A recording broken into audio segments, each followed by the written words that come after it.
Good evening, everyone.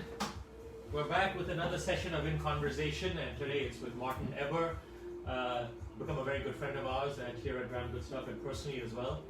What would you call yourself? A global influencer right now. Whiskey geek. Global. So he has a wonderful blog called Time for Whiskey, which you guys absolutely must subscribe and follow. Writes up on all the new releases and all the fantastic whiskey news of the world. And today we have a very interesting topic. So generally in the good old days, when new whiskies were launched, you'd be invited generally for media events, whether here or around Asia or even in Europe. But given where COVID is right now, I guess all our wings are clipped, we're all just stuck here. Yeah. So the general trend is for whiskey companies, distilleries to actually send very nice packaged products to you for tasting. And am I correct that they would give you a time and a sort of a Zoom link or something like that, and then you'd log in and have a conversation with other people in the industry as well as other bloggers and the distillery? Yeah, it's been really interesting to see the different ways that distilleries and brands and clubs and everyone have kind of tackled it. I think a lot of them when it first started, I think a lot of brands just sort of said, well, let's ride this out, we'll see how it goes. There was, I think if we go back a year ago, there were still events scheduled in March and April, and people thinking, oh, it'll all blow over, and clearly it hasn't. And then I think some brands started to realise that they needed to respond with virtual tastings. With virtual tastings, yeah. So before we go ahead, this was one such product that we got. I in fact missed the virtual tasting. So this was the Dictador in Lalique, 1976. I know it's a rather small sample for two of us to share, but it's a pretty special run. So let's pretend this is one of those tastings that you're doing. So this product is, I think, there's only been one bottle that's been sold, which was at the auction, and it should be heading to our shores soon. The Lalique edition actually will be displayed in the Lalique boutiques in Hong Kong, but of course you can only buy it from us. It's a beautiful bottle. Have you seen the bottle? Yeah, it's stunning. Gorgeous, like right? Frosted. Yeah, so that's supposed to represent the inspiration of the Caribbean. All right, so let's say we're doing a little virtual tasting. Let's presume people are out there guiding us through. So what would be your process? I guess just to take it back, so there's a lot of different types of Zoom tastings that we've seen. We've seen ones where it's just people who connect into the Zoom and just watch someone. There's interactive ones. Clearly this isn't quite interactive, and unfortunately, all our people watching today don't have a 1976 Lalique Dictador at home themselves. But we can still talk about it. I think the tastings that I've joined, or been part of, often just, I think that they try to echo what you would get face to face, right? A little bit of background, a bit of an introduction. I think where it's differed, and I think this is one of the benefits of Zoom tastings, and I think actually why even when we're back through the pandemic, I don't think we'll see this go away, is the exposure that it can actually give you to some of the brand's personalities. So like their brand ambassadors, Dr. Bill Lumsden, for example, from Glenmorangie or and Udbeg, right? So he would typically have a very, very busy travel schedule around the world, but he can't get to every market every year. He may visit Hong Kong on average once every 2 years, might go to Australia. But with these virtual tastings, the brands can have him sitting here as we are, right? With a bunch of drams in front of him, and people connecting in from all around the world and asking questions and that sort of thing. So I think that's been one benefit, is the exposure to those. But wouldn't that be very specific? So let's say, for example, if you get a tasting and 10,000 other people don't, whereas if you were to do an event at a venue, you generally have a dinner or you participate in one of the whiskey festivals, and the bottles would be there for everyone to try, right? Yeah. The problem is now, there are very few places in Hong Kong you can go and try any new launches or new products. Again, because of the pandemic, also, a lot of people don't allow people to come in droves and try stuff. Yeah. Okay, let's try this. Cheers. Nice nose of this. Coffee grounds and earthy, but that's sweet coffee there. It's like a Vietnamese type coffee, those are very sweet. Well, that's nice. Ooh. Now that is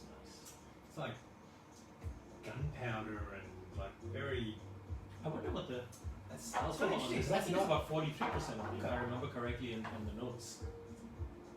Because I don't find it as sweet on the palate as on the nose. I wish everyone could try it. It's quite tangy. Yeah. Unusually tangy for a rum of this age. So they call it the generations. I believe a couple of the generations, the current master distiller, the founder. That's fascinating. The nose, you know, is you're like, yeah, okay, that's a well aged rum, but the palate is unlike anything I've had before.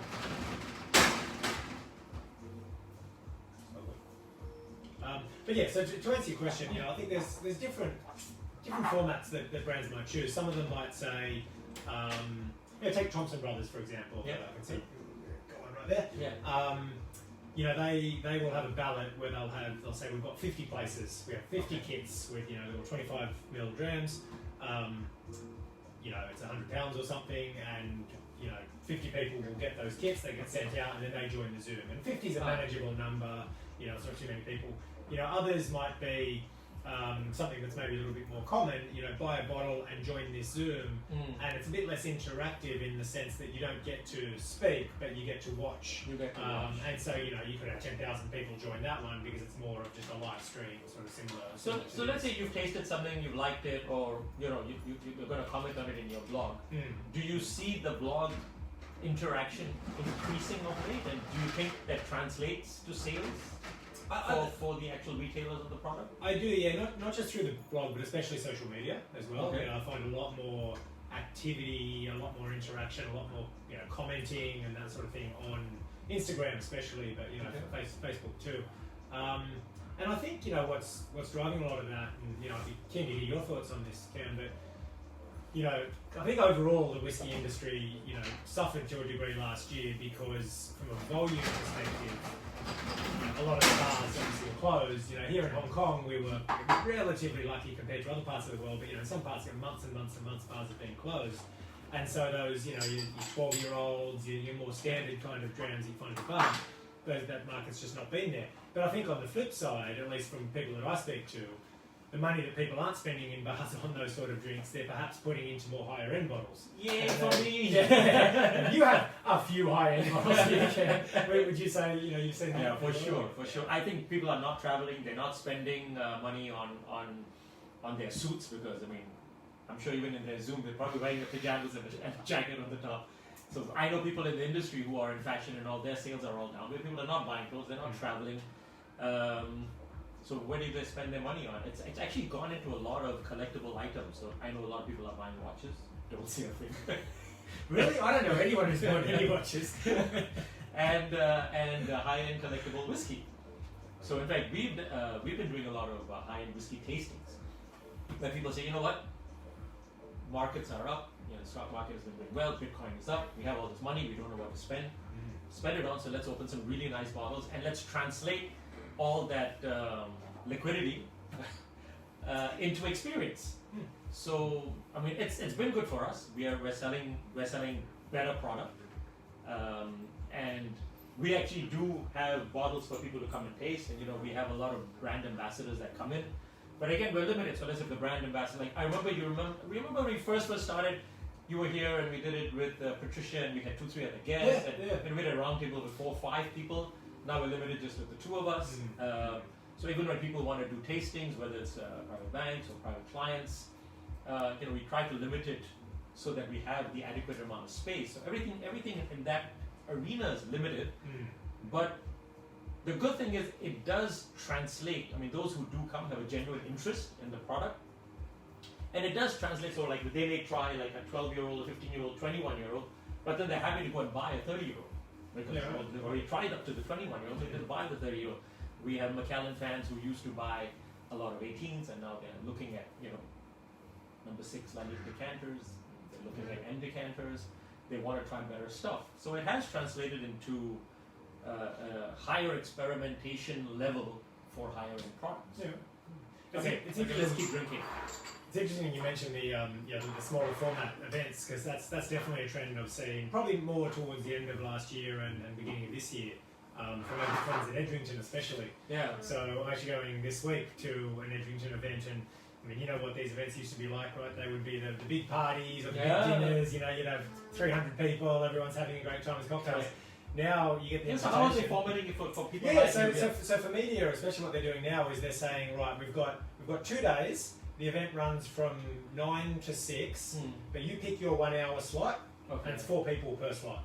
So 4 media come in that, and you know it might be a sit down tasting with someone like Ron or Patricia, Okay. you know, running the event, and you know one last year was in a suite at the Rosewood. I know they're using some kind of smaller venues. So basically it's like a rotation basis. Yeah, exactly. And Okay. so I you mean, know, you still get to taste the product, which is you still get the same experience, you get the same tasting, Yeah. it's great, but I do feel sorry for the presenters who have to present the same thing, again and again. 30 times. But Okay. but yeah, Choose a product here.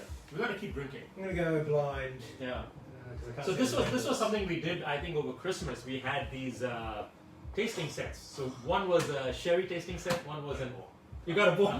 You're so lucky. It's like, that's the devil's subconsciously, That's the devil's yeah. Oh, I think you got the cream of the crop over there. Well, we'll share it. We'll share I don't know. It's okay. What should I do? I will take the next darkest one, I guess. What did you get? So I got the Highland Park 15-year-old Hong Kong exclusive. it. Nice. 58.3%. Yeah, it's a big one. Could you pass that glass for us? Actually, I can't even remember how many ml. Was it 100 ml or 50 ml? Okay, 30 ml. Okay, so we can drink that. Well, cheers. Cheers. Oh, I remember packaging these with CK. I can't believe you got the bourbon. I couldn't say the label. I do love my Bowmore. Yes, you do. But actually, I mean, this is I've seen a big increase in this sort of thing as well. There's kind of sample tastings. Yeah. Yeah, I mean, it was popular before the pandemic, but again, especially as people, for the longest time couldn't go to bars or were limited in, going to bars to try new things. This was. It worked a way well to try. for us. It worked well. We had a lot of people who bought both sets, the sherry and the smoky sets and BD sets, and they came back and then they bought the bottles in the set. Yeah, right. But we actually tried to limit it just simply because, I mean, in all good conscience, I mean, this is almost like a cottage industry thing that we do. So it's just there's so many other things to consider now, and we keep washing our hands and keep using all this sanitizer. And, it's challenging. Everything is so challenging now. It's Let's switch to live whiskey.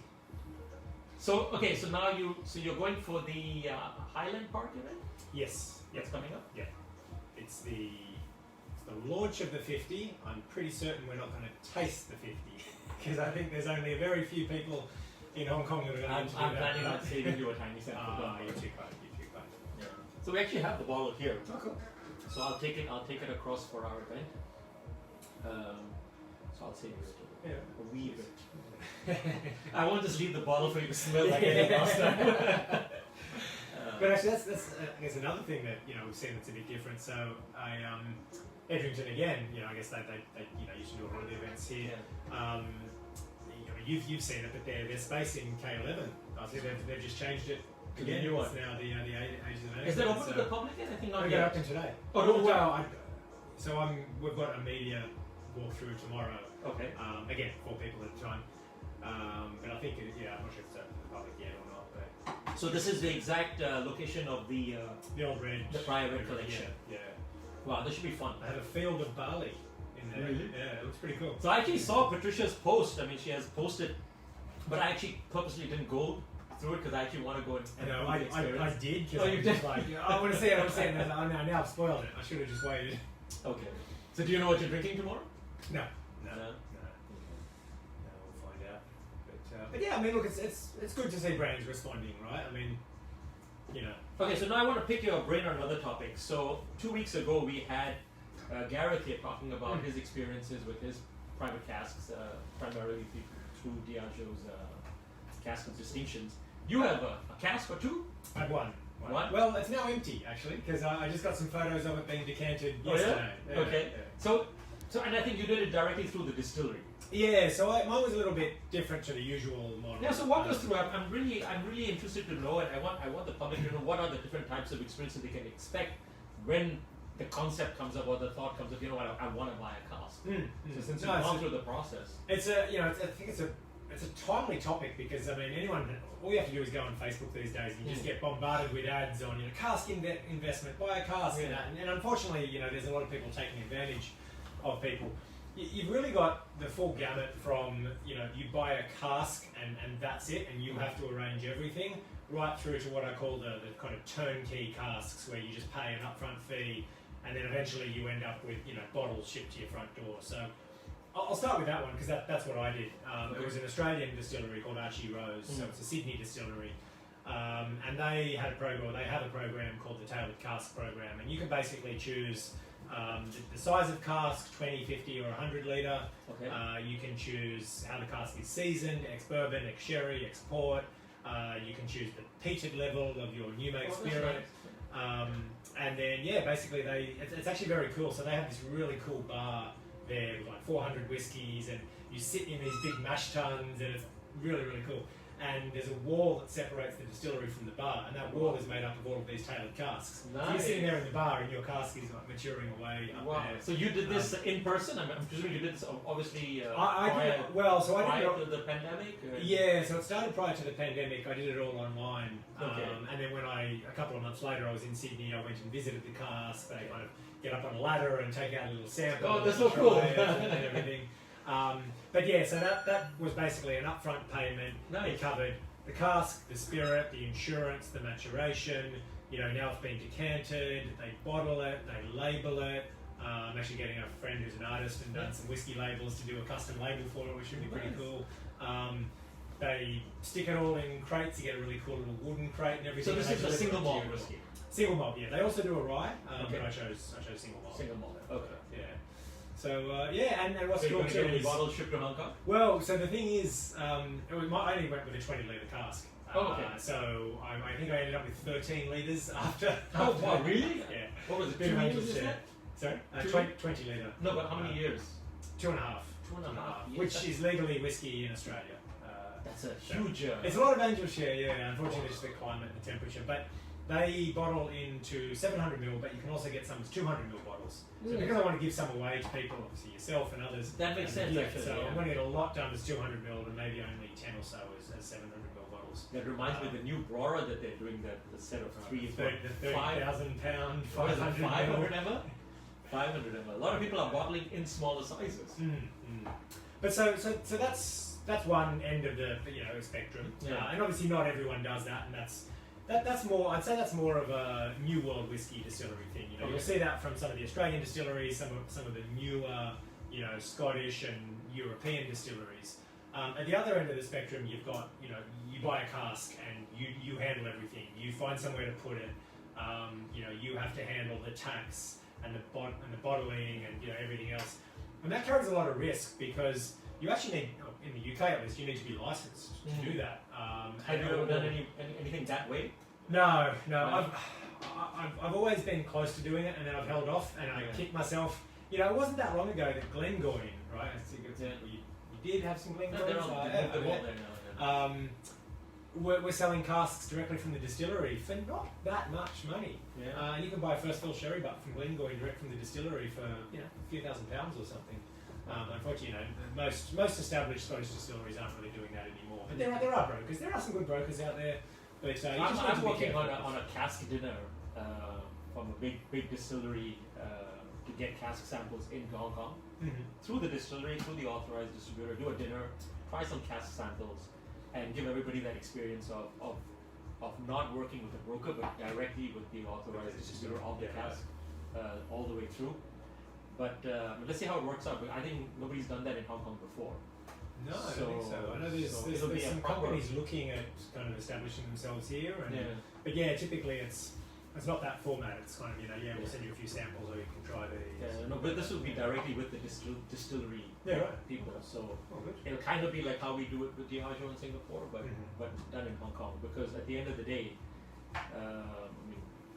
we'll have to factor the whole tax angle in, but it'll be done from the distillery, so the paperwork won't be that difficult, and it'll be very, very, very high and liquid. Well, I think that's often a safer way to do it, right? Because one, you've got the backing of the distillery, but two, you can trust the contents of that cask because as we all know from many years of drinking single cask whiskey, no two casks are alike. Exactly. And you can have terrible casks and you can have really good ones. And I'm not saying. I'm gonna put you on the spot. What's the worst single cask you've ever had?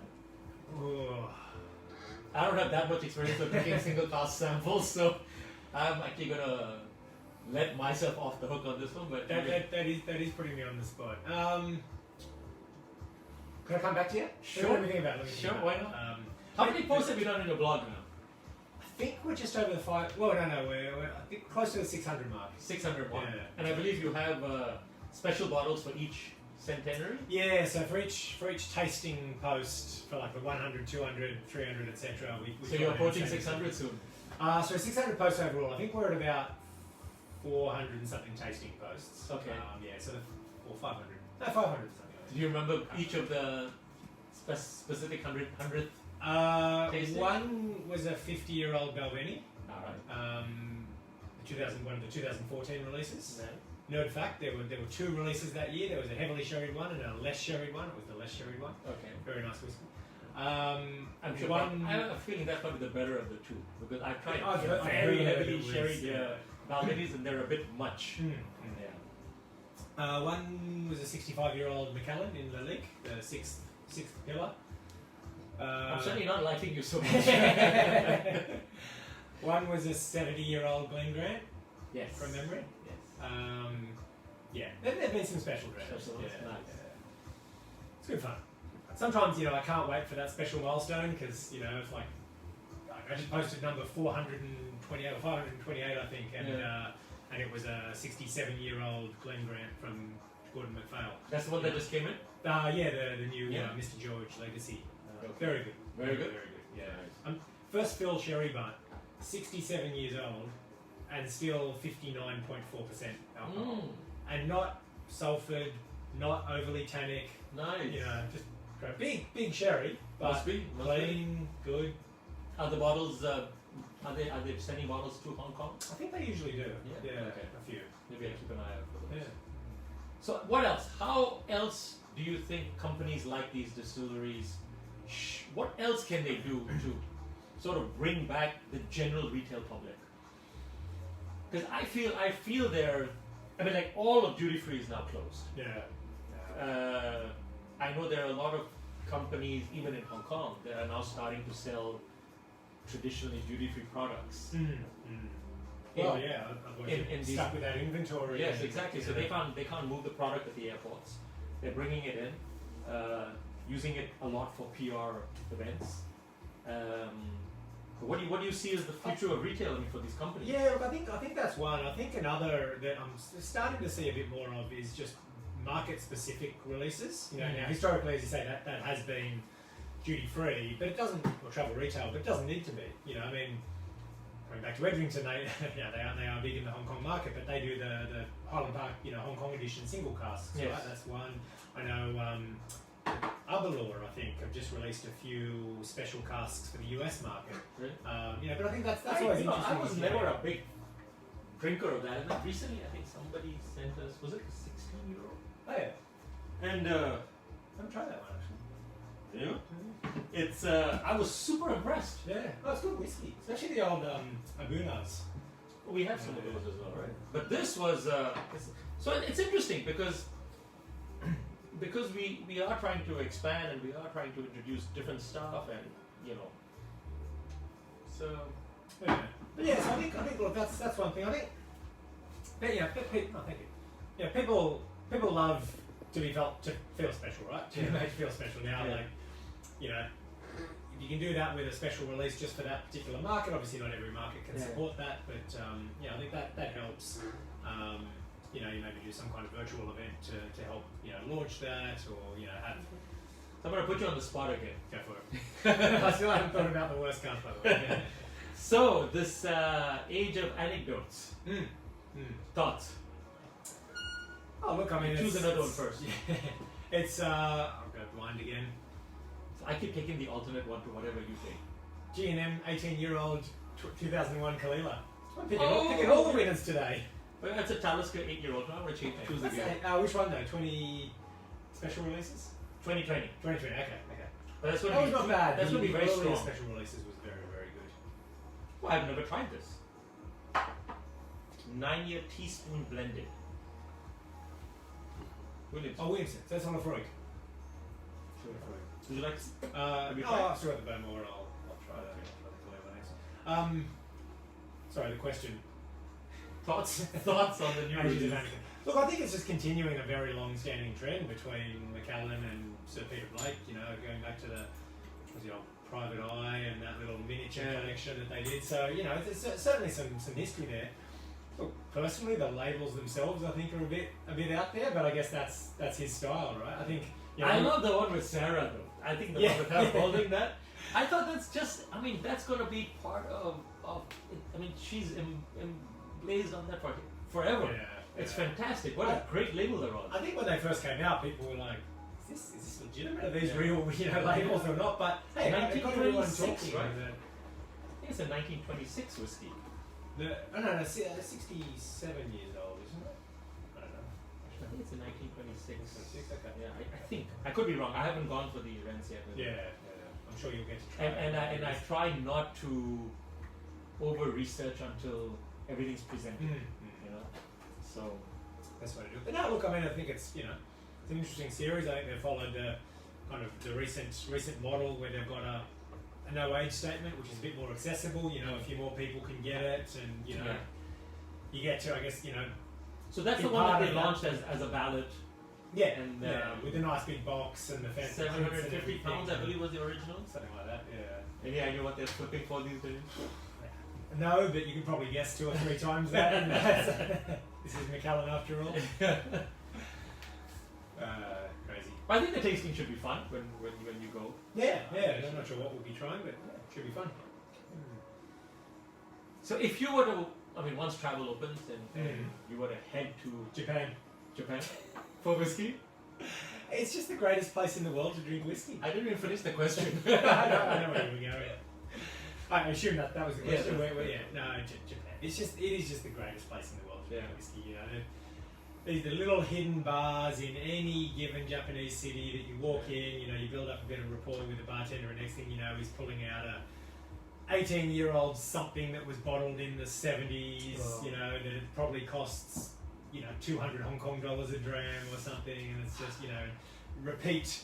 All over Japan, all over these little hidden bars. It's just. I remember some time ago I was planning, it didn't quite work out, but you had sent me a really nice set of information. Did you ever actually publish that as a blog, as a write-up on where to go in Japan? So I have. If you're bar hopping, I can reshare it on the Facebook page. But yeah, I have a Google map, basically with all the best whiskey bars in. Now, caveat. There's probably 10,000 fantastic whiskey bars in Japan. My map probably has about 100 of them. But yeah, some very good whiskey bars in Osaka, Kyoto. and that's published all the time for whiskey. It's on Google. It's actually a Google map. Okay, fantastic. So which gives you all the latest up-to-date information, and it's very easy because when you go to Japan, you just load that up and you say, what bars am I close to? Oh, good, I'm close to these ones, and but no, honestly, highly recommend. We need to go. We need to go and have a. As soon as it opens, I'm yours. Take me with you. I actually have some credit sitting with my favourite bar in the world, actually, but in Japan.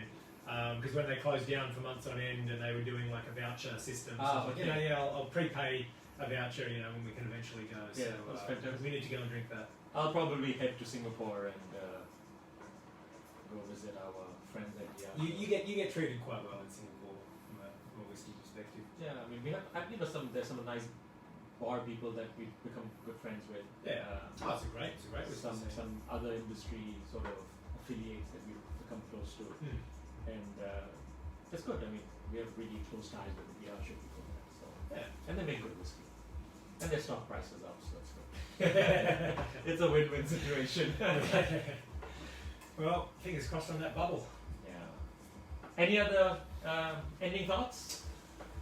I still need to tell you what the worst cast is. Yes, correct.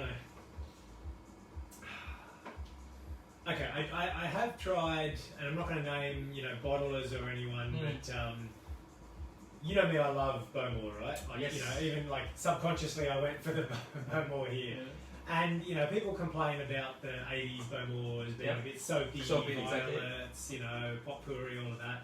I don't mind that, but I have tried one or two that were just soap, liquid Really? dish soap, like pass, And again, this is the gamble you take with single cask whiskey. I mean, a single cask of Bowmore of that age, I wouldn't even want to guess what it'd sell for today, but it'd be a lot of money. Could be amazing, could not. So you're a big fan of Bowmore, and probably the worst, like you said, the worst cask you've tried is a Bowmore. I'm a big fan of Macallan. The worst cask I've tried is a Macallan. We were working on a deal with some clients, so we had some samples shipped in from the person we were working with. Dude, it was just god awful. It was just god awful. So it's a shame, right? It really is. It's just nature. You can't help that. Yeah.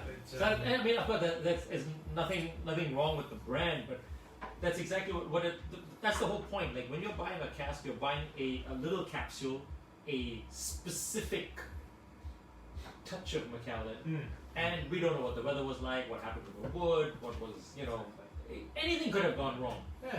So one has to generally be super cautious and be very confident of the sample being provided being the actual sample of the cask, right? I guess that would be the takeaway.